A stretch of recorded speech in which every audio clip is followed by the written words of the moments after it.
Here's a shocking reality. Emotional abuse is actually more common than physical violence, yet most people can't even recognize when it's happening to them. It's like an invisible epidemic hiding in plain sight. That's such a powerful way to frame it. And what's particularly troubling is how it often comes from those closest to us. You know what really opened my eyes? Research shows that emotional abuse typically starts long before any physical violence. And it's so subtle that victims often don't realize it's happening until they are deep in the cycle. That reminds me of that analogy about boiling frogs, how they don't notice the temperature rising until it's too late. Exactly right. And here's something that might surprise people. Emotional abuse actually rewires the brain's neural pathways.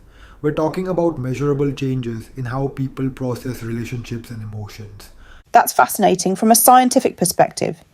How exactly does that manifest in real life? Well, studies show that long term emotional abuse can lead to serious clinical conditions, anxiety disorders, PTSD, depression, and get this, it can even manifest as chronic physical pain. The mind body connection is incredibly powerful. So if we're talking about something this serious, why don't more people recognise it and get help? That's where it gets really interesting. You see, abusers often mix in moments of genuine affection between the abuse.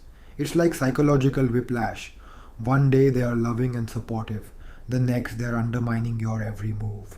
That must make it incredibly difficult for victims to trust their own judgment. Exactly. And here's another layer. Many people who experience emotional abuse have actually been conditioned to accept it from childhood. Maybe they had a controlling parent or witnessed toxic relationships, so these patterns feel normal to them. Well, that certainly explains why breaking free can be so challenging. Let me share something that really illustrates this.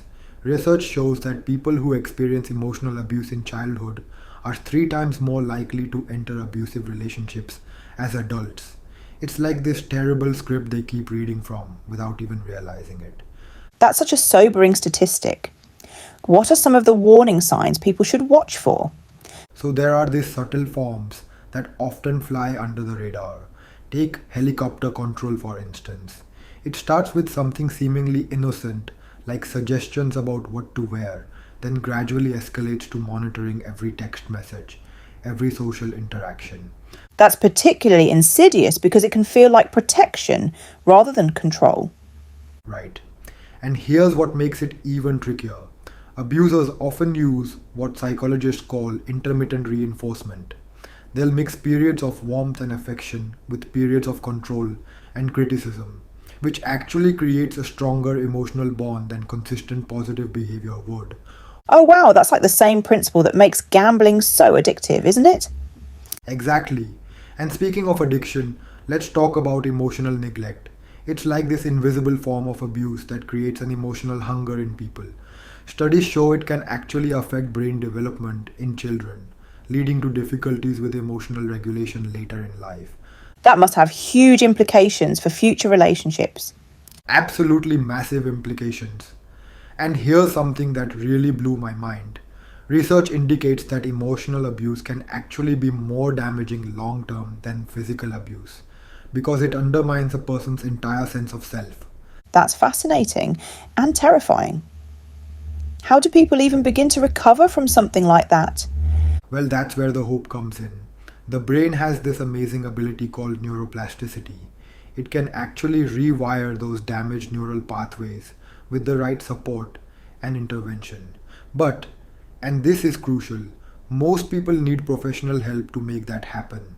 That makes sense. What kind of success rates are we talking about with professional intervention? Studies show that with targeted therapy, about 70% of survivors can significantly improve their emotional regulation and relationship patterns within a year. But here's the catch. They have to recognize the problem first, which brings us back to why awareness is so crucial. That's actually more encouraging than I would have expected. You know what else is encouraging? The increasing recognition of emotional abuse in professional settings. More companies are implementing policies against workplace bullying and emotional manipulation, what they call mobbing. That seems like a significant step forward in addressing this issue at a systemic level. It really is. And here's something else that gives me hope. Younger generations are much more likely to recognize and call out emotional abuse. They're breaking these generational cycles of trauma. That's such a powerful shift in awareness and understanding. And let me share one final statistic that I think really drives home why this matters. People who successfully recover from emotional abuse often report not just returning to their baseline, but actually experiencing post traumatic growth. They become more resilient, more empathetic, and better at maintaining healthy boundaries. That's such an empowering note to end on. The idea that healing is not just possible, but can actually lead to personal growth. Exactly. Because ultimately, understanding emotional abuse isn't just about recognizing the damage, it's about seeing the potential for transformation and healing.